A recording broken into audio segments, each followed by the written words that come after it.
Joining us now, Committee to Unleash Prosperity co-founder Steve Moore, fresh off his trip to the White House today, along with Heritage Foundation chief economist and Unleash Prosperity senior fellow E.J. Antoni.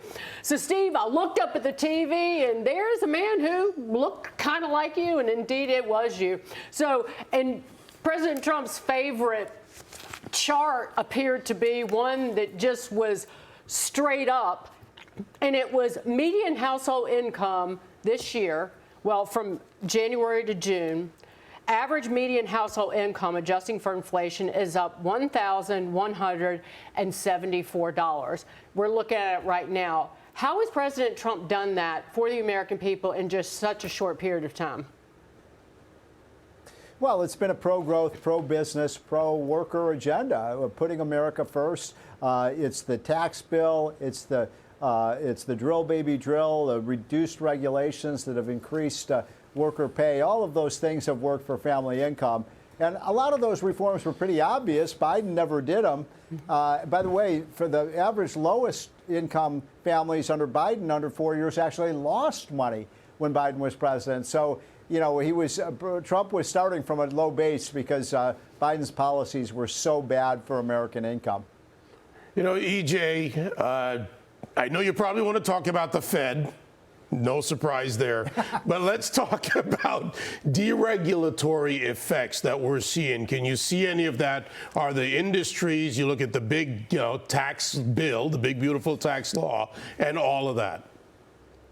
Oh, certainly. In fact, I think it's really even starting to show up in the macro level data. This whole of government approach that the current Trump administration is taking to deregulation is seriously paying dividends. In fact, that may end up having an even bigger positive impact than the tax bill. And that's saying something. Sure enough, that's what happened during the first Trump administration. Both for small businesses and large businesses, they near universally said that the deregulation under the first Trump admin actually did even more to help them than the Tax Cuts and Jobs Act from the end of 2017. So that just puts into perspective, I think, how powerful both over-regulation was during the Biden administration to crush business and consumers, and now how powerful deregulation is to take those burdens off of Americans.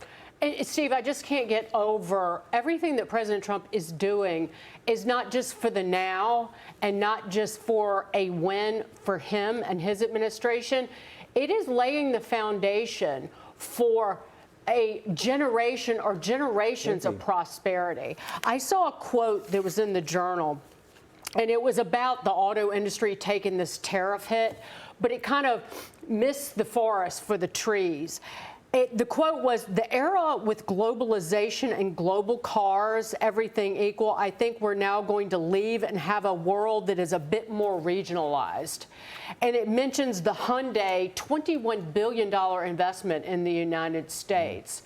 And it's just all of the incentives that President Trump is putting in place to bring factories back here, to bring jobs back here.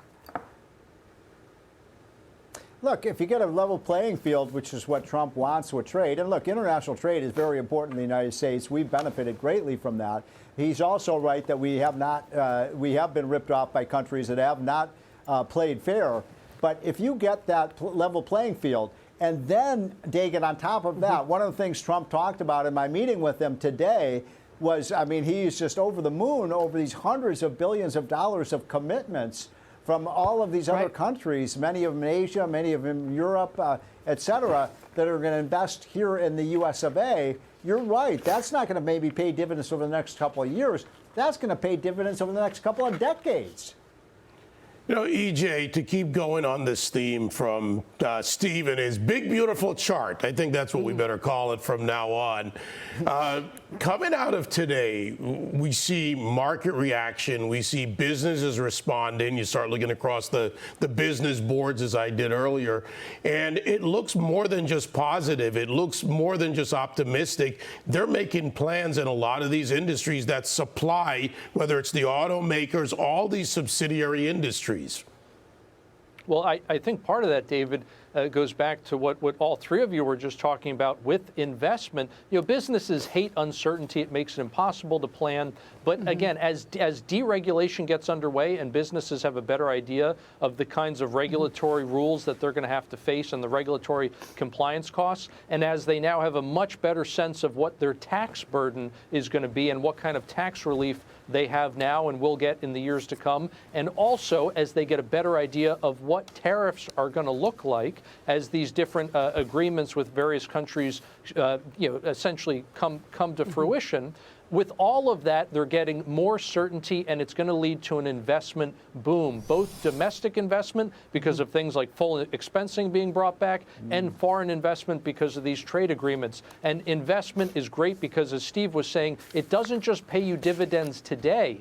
When you build a factory, sure, you create construction jobs, for example, and that's a good thing. But now you're going to continue to create manufacturing jobs in that factory. And now you've increased productivity, you've increased output, overall economic activity. All of those are great things. It means our economy grows bigger and our country grows wealthier. Yep. Hey, Steve, real quick, did the president tell you who the Fed chief's going to be? So Stephen Myron's going over to take Adriana Kugler's place until the end of January.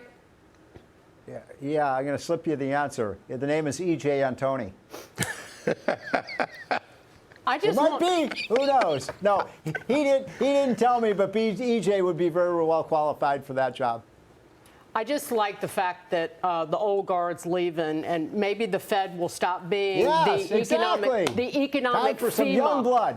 You know what? Bailouts are over. No more economic FEMA. Stick to your knitting. Amen to that. You central bankers, not y'all. Steve Moore, E.J. Antoni. By the way, I just want to be, I just want to be clear. I was joking about E.J. being the Fed chair, but Donald Trump does know E.J. and loves his work because E.J. is doing an amazing job as an analyst on the economy. So saluting to you, E.J. You're doing a great job. Yeah. Sounds like the Steve Moore endorsement. And I always volunteer to be the skunk at the picnic. So, bye, guys. Thank you.